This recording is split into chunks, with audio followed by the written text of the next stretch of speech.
welcome to the Poppy Harp Inspire podcast. I am so thrilled to be able to share another set of incredible harpists and musicians for this year's podcasts. We are so lucky, and thank you so much to all the harpists and musicians that have got involved. We have an incredible lineup for this year, so strap in for an awesome adventure. There will be one new video podcast released every month this year. Thank you for your support and your suggestions. Hopefully I've fulfilled them all, but if you have any more, please do get in touch at info@poppyharp.com. Happy poppy harping, everybody.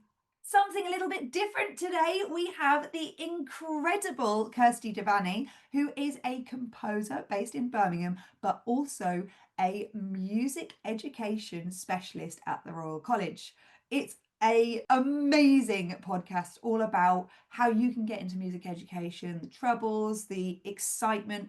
We talk through so much in this podcast. It's really exciting. Kirsty is phenomenal with the amount of work she does for young composers in the community, working with harpists. I cannot recommend Googling her enough, and I hope you enjoy this podcast as much as I enjoyed chatting to Kirsty.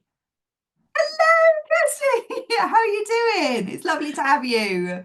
Oh, thank you so much for having me. I'm excited to chat about all things composing and research and education. Yeah, it's exciting. Well, it's lovely because we have it's the Poppy Harp Inspired podcast. So we usually have lots of harpists, but we can learn so much from other musicians. So it's really nice to have a composer. Can you tell us a little bit more about you? Absolutely. So I'm a composer. So I learned instruments through school. I got free music lessons through school. So I was really, really lucky for that. And yeah, I started to kind of actually arrange music first because I was in a school where it was a real mixture of instruments, people like what people played at different abilities, but we were really small, so we'd only have like a few strings, but really great French horn player, and we'd have a couple of clarinetists and a million guitarists and things. And I found that the music that we were like looking at in school and we were sort of playing wasn't really suited for us, for our like really weird gaggle of young musicians.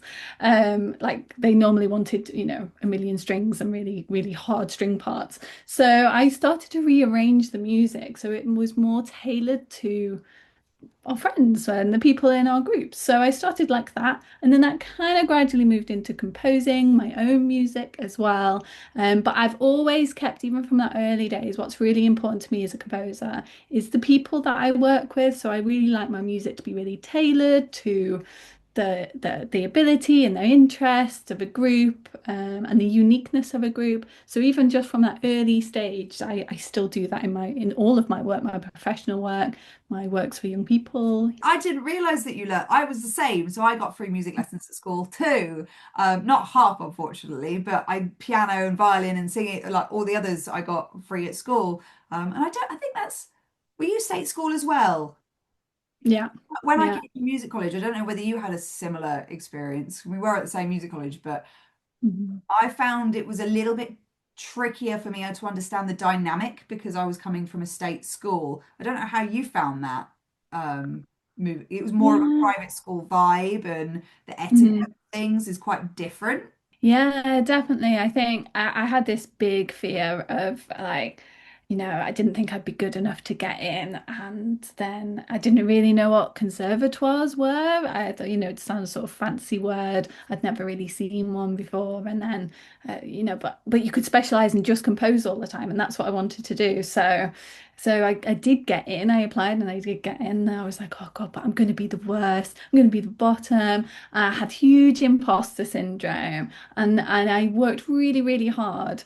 But what I'd found is the stuff that I'd done before going to college actually really put me in a good place. So, because there weren't, where I grew up, which was in the Northwest, there wasn't that many opportunities. There were some really, really passionate music teachers who I'm super, super grateful for, but they didn't, there weren't loads of opportunities that I had access to. So I sort of had to make my own opportunities. So I had to be kind of a bit entrepreneurial and a bit bold. Gosh, I was so bold. I just went and did stuff and I'd ask people, oh, could I do this? Or could I start conducting? studying? Could I do, I just was really bold. I think like, yeah, I'm really proud of my younger self because I just grabbed those opportunities. And actually when I turned up at the conservatoire, I was actually like, oh, I've actually got all of these other skills that, okay, yeah, I had maybe haven't had a piece performed by a professional string quartet before or something like that, but I actually had all these other skills and I have really benefited me, not just studying, but as a career in music, which is always diverse and you have to adapt and it's kind of can be quite challenging sometimes. So yeah, so that was really important to me. But definitely that feeling of that is sort of imposter syndrome. Do I belong here? And that's something that I've been kind of not just thinking about my own experiences, but I've been talking to current conservatoire students as part of some research about that and how they feel about, coming to a conservatoire culture from a state school. Did they feel like they belonged, and did they find it difficult to transition? So that's been part of my more recent research where I'm looking at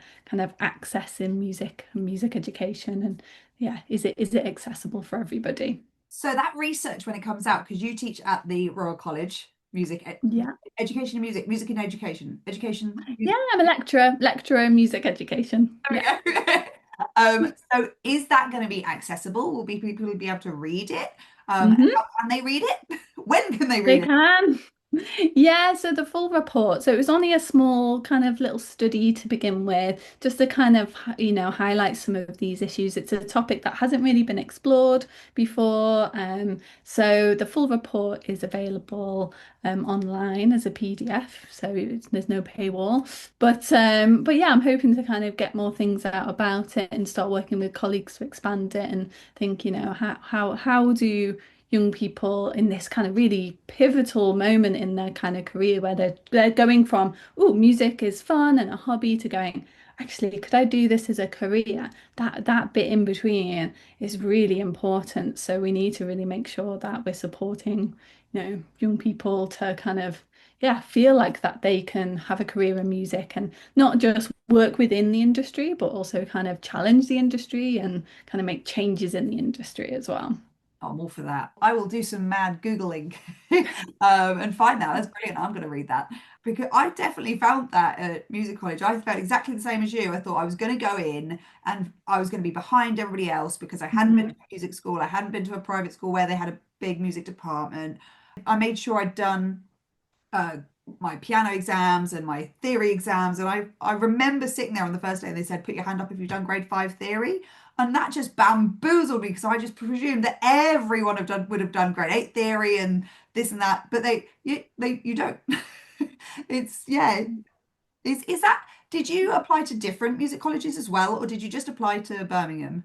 I applied for a few conservatoires and then I also applied for university as well because I wasn't sure, yeah, whether to keep my options open and whether I wanted to specialize in composing right from the word go because I was still playing. I'm a flute player and saxophone and I played a few other things, not quite so well, but flute was my first instrument. So yeah, so it was a kind of decision and like I felt like if I went to a conservatoire, that would be it. I wouldn't really play anymore. And that is not a very helpful divide. I think it's quite an artificial divide. I remember turning up for the first week and everybody goes, what instrument do you play? And I'm like, oh, I'm a composer, but I also still do play. And you kind of get put into this box of, you're a harpist, you're a composer, you're a jazzer, without actually, we probably all do all sorts of things. And that's the most important thing in terms of if we're thinking of, wanting to have a career in music, we need to have all these different skills. It's very, very difficult to just make music money on just one thing. So being adaptable and having these different skills is a real strength. But I don't really know if kind of the structures of how, higher education or conservatoires are, if they're still kind of bound to that sort of, you have one specialism, you dedicate everything to that one thing. And yeah, I don't know if they've caught up yet with that kind of more portfolio career. So you trained as a composer, and I know you've done so many commissions, and your compositions are just for every and all instruments and orchestras, and you've had incredible performances of everything. But now you're working as music Mm, education. How did that happen? How I where did that know. come from? it was not my plan, and I like a plan. I am personally, I kind of got through life kind of with a plan. But yeah, so like I say, I studied composition, and then as I was studying, I was really noticing a lack of support for young creative musicians, composers, songwriters, producers. There was lots of kind of instrumental support, but not much creative stuff like composing. So I was like, okay, well, where's the gap? What's needed? So I just went and set up a scheme called the Young Composers Project, which we've had our 10th one this year, which is crazy. I don't know where that time has gone. But I know, we had you come on it as well as a performer, and it was to really support like local young people aged 14 to 18 with their composing and creativity in a kind of really safe space to kind of experiment, try things out, and also learn a little bit about like what it might be like to be at a conservatoire. So it was based in Birmingham Conservatoire. So in case that's a path that they might want to go to. So we've supported lots of young people who then choose that as a path, but it's not the only path. And yeah, and we support lots of young people. So I was sort of just working, I was setting that up. I was working lots in schools, out of schools, really trying to encourage more young people to see like composing as something that they can do. Because the word composer is often like has a lot of baggage attached to it. And it's kind of if you ask, a room, oh, think of a composer, they'll say Mozart or Bach or Beethoven. So they're often sort of dead white men, basically, in wigs. So we want to kind of, yeah.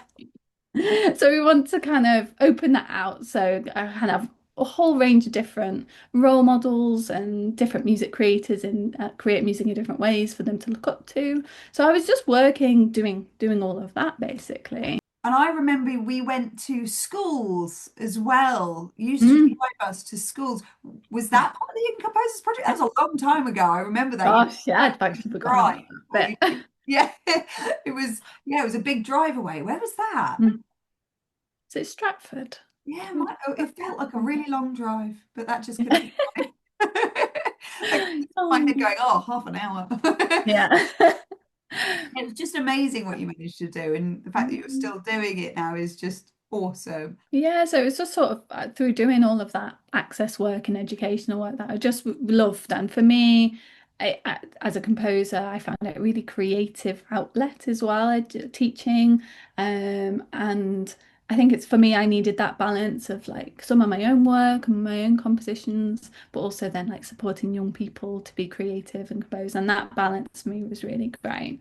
And then I was working on a project that had a researcher come in and they were sort of looking at what was happening and evaluating it. And I got chatting to them and then I said, oh, I've been working in schools and I've been really noticing, teachers are really finding it challenging to teach composing or assess composing. And we just had this big conversation and that guy ended up being Martin Faltley, who is quite a well-known music education researcher. And he said, you could do a PhD on this actually. There's not enough people looking at composing in schools. You could maybe do a PhD. So I Googled how to write a PhD proposal because I had no idea. No one in my family has done anything like that. So I kind of put something together, went for the interview and I got it. So I was super lucky that I just met Martin, and he was really supportive. And then I got this paid PhD. So they actually paid me to do it. And at the time, I was just still early career, and I thought, great, cool. That's a bit of income because it's hard as a freelance musician. So I did that for 4 years, where I worked with school teachers, and yeah, and did my PhD. And then since that, I've been kind of working on new projects.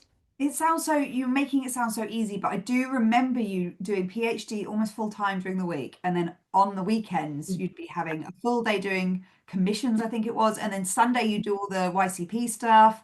And you were just flat out for Yeah. 7 days a week. So it's amazing and it's great. I think it's a great takeaway from this conversation that just talk to people, get Mhm. involved, try everything. but also it is hard work. Be prepared for it to be hard work, and that's okay too, Yeah. as long as you're happy and enjoying it. Yeah, definitely. I think like it's hard because I kind of wear I sort of say I wear three hats or I spin three plates. I probably spin more than that, but I'm a researcher. I'm really passionate about that. And I've had to learn that as well. I wasn't a very strong writer to begin with. I've got dyslexia, so all of a sudden kind of going from composing and music and being very comfortable in that to then, oh, okay, I'm writing all these words instead of music now. That's been a bit of a journey, but so I've had the researcher, I am a composer and still working as a composer, and then all my education work, but they all feed into each other. And I think I'm starting to become a bit more kinder with myself that, if I haven't composed as much over the last year, that's okay because I've maybe, supported a book that is being published, or perhaps I've set up a new project with young people, or and it's kind of like I love setting things up and I love trying to make a difference and support young people in whatever way that might be. So yeah, it's all balancing acts, but definitely also having time to rest and enjoy life with family or friends as well. So it's constantly, we don't always get it right, but it's trying to get that balance. It's really important because I'm not sure I can do 7-day weeks anymore. I think when I was younger, I could, but now I'm like, oh, I'm so tired. I need my weekend. Oh, well, talking about your weekend, I'm going to let you go, but thank you so much. That has been, again, another incredible Inspire podcast. I'm so lucky that I've got so many incredible people, you definitely being one of them, in my life that I've met and taken the time to get to know. But I'm lucky that you've taken the time to get to know me, and just well, everything you've said about networking and surrounding yourself. I feel incredibly lucky and privileged that I've surrounded myself with all these epic people. And just thank you for being here, and thank you for being a big part of my life, because you're just incredible. You really are. Um, and I will pop a load of you links if you want to find out more about Kirsty and anything that's coming up. Let me know and I'll pop them in the links as well. But thank you so much for coming and talking. It's been great. Thank you for having me.